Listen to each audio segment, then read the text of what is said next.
There wasn't like one stamp like, this is UPA, we do Mr. Magoo. You know, it's not something like that. It was really all these different artists, and you look at the different films that came out of that, and they reflect those different personalities.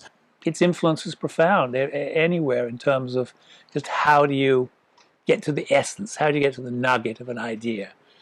And I think that was his great contribution, you know. The press paid almost no attention to cartoon shorts.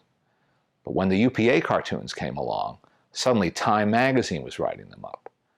Saturday Review, The New Republic, all these intellectual journals were paying keen attention to what was being done. This UPA style, you can call it, they seem to respect quite a lot the individuality of each artist. And I think this is what made it unique. At Disney, they would make this look like you know, I don't know, like live action. And we did it just the opposite. Magoo, McBoing Boing, and modern art. Toot-a-toot-toot, when Frankie's done, right through that hardwood door, she shot him. The program will include some of UPA's greatest hits, as well as rarely shown films, behind-the-scenes footage, and clips from an upcoming documentary on UPA. And a panel of UPA veterans and animation experts will add their memories and comments to this evening of unforgettable films. It's a unique event for anyone interested in the history of Hollywood. Yet they sit and talk. They must. Of course they do. They know they do. They're torturing me, watching me, letting it beat so that I... Stop it! Stop it, you devils! Yes, I did it. It's there, under the floor. A lot of people hated UPA. I mean, the Disney people, they just thought they were an evil empire. The UPA story is a compelling story of dedicated artists willing to go against the status quo to produce films that stimulated as well as entertained. We really knocked everybody on the rear. Jules Engel was a major maverick. As the principal background artist during the height of UPA, Jules was one of the prime contributors to creating that UPA look. It changed the whole aspect, what animation is about, what color is all about, what story is all about. And we had all that going for us. Among the rising stars of UPA was then animator Bill Melendez, who later went on to direct the Peanut specials. In this 1951 TV show on UPA, he explains how Christopher Crumpet was animated. What we would do is we go from step to step. It might be something like this. Whenever he couldn't have his own way, he would imagine he was a chicken.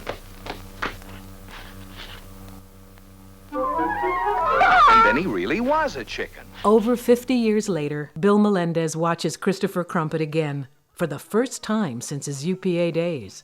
The key to UPA animation was not limited animation, it was unlimited animation. It was the idea that every story should have its own kind of design.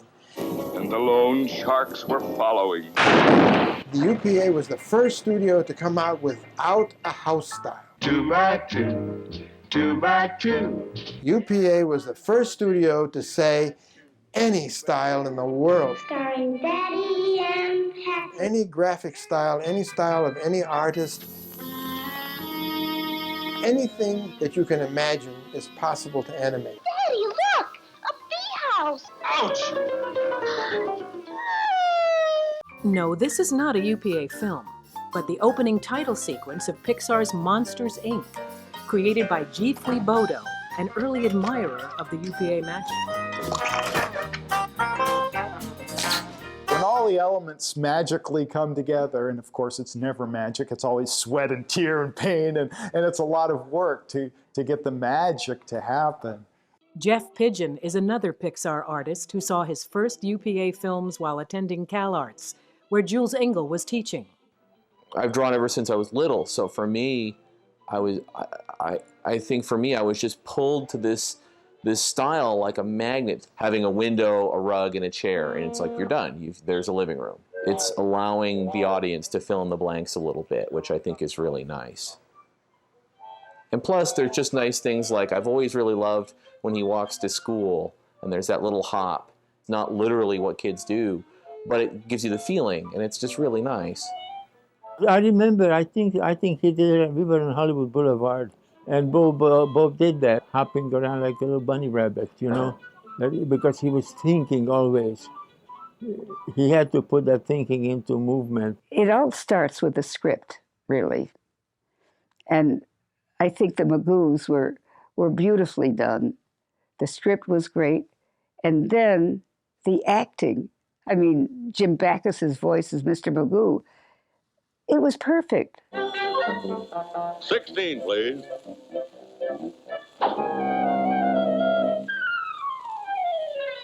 Nice weather we're having. Don't keep crying. Oogly oomba, boomba, okie dokie. I come across something funny in a newspaper, and I see it has a rhythm I like. For example, average giraffe. I saw a thing in the Valley paper, and it said, the average giraffe has a tongue 17 inches long. Well, that broke me up. So I figured the average giraffe has a tongue 17 inches long. Ba-ba-ba-ba-ba. Hell. The average giraffe has a tongue 17 inches long. Oogly oomba, boomba. The average giraffe is all right, but he looks so all wrong. We had something really unique and classic in the book itself and decided to try and bring the book to life on the screen. In 2 straight lines, they broke their bread. And we had a way of getting them into this position in that they whirl around, and as they sit down, the table that they are seated at here is faded in. In 2 straight lines, they broke their bread and brushed their teeth and went to bed. At UPA, we had what we referred to as a unit system, where at Disney's we all worked on what we referred to as an assembly line. There was one story department, one animation department, one layout department, one background department, where at UPA we had story departments for each of the different units and a different director and different animation. They all worked together in units of 5, 6, 8 people.